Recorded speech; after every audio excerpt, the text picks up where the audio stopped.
Well, take a look at this. The images are heartbreaking. Two dogs on the brink of starvation in Nelson County. They were both rescued after neighbors called in concerns to animal control. But even after they made it to the shelter, staff weren't sure that they would survive. Fast forward 5 months, not only are they surviving, they are thriving. And perhaps the most incredible part of this story is the special bond between them.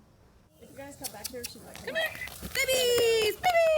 It's hard to believe it was hardly 6 months ago these two dogs were on the doorstep of death. You can obviously see visible ribs, you can see visible hip bone. Both seized from homes in Nelson County on the brink of starvation. These were the first two that I have dealt with, and they just happened to be back to back. Nelson County Animal Control Officer Todd Bartley opened his first investigation after a tip. An anonymous email from a neighbor stating that the dog was severely emaciated.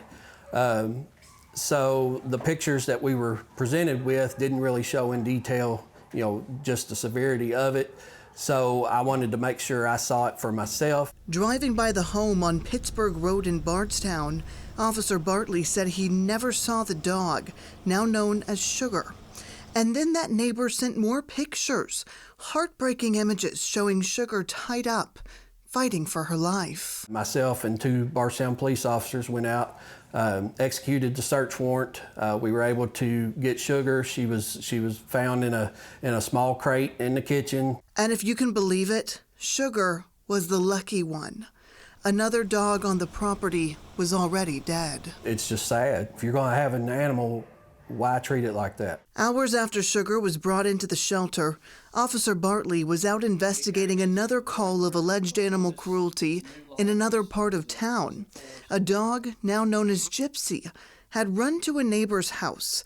Those neighbors snapped pictures knowing she needed help. She was severely emaciated, and so they had given her food and water and everything that night, and I went out the very next morning. Local officers arrested the owners and charged them with animal cruelty, while Officer Bartley got the dogs to safety at the shelter.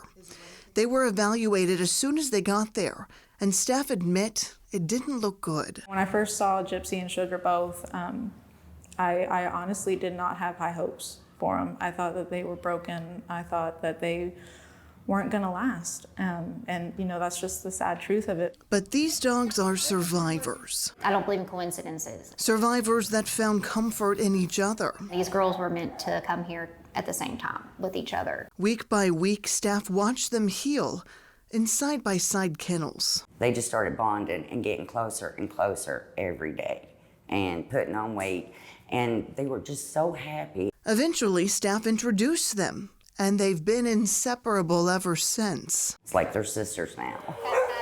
Like human sisters, their personalities couldn't be more different. Gypsy is very much more of the laid-back girl. She's still playful and exciting and happy, but she's not gonna be in your face as much. Where Sugar, she's very excitable. She's very playful. She wants to be loved, and she will crawl into your lap thinking she's a 12-pound lap dog, even though she's not.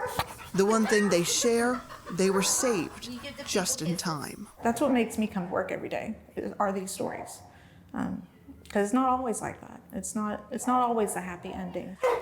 Now, this happy ending needs just one more chapter. A soft place to land, get the feel of a home life until it's time for them to find their forever home. A foster family, or two, willing to open their home to the animals while their cruelty cases work through the court system. Just being able to get them out of the shelter until it's time for them to be adopted, that's what we are really looking for. Because right now, these dogs think shelter life is as good as it gets. And while this dedicated staff loves them, kisses, yeah. They can't wait to see the girls thrive in a home of their own. Well, of course, the staff told me they would love for Gypsy and Sugar to go to a foster home together, but they know that might not be possible. So if you live in Nelson County and you have space to take in one of these sweet girls temporarily, call the Nelson County Animal Shelter, 502-348-1885.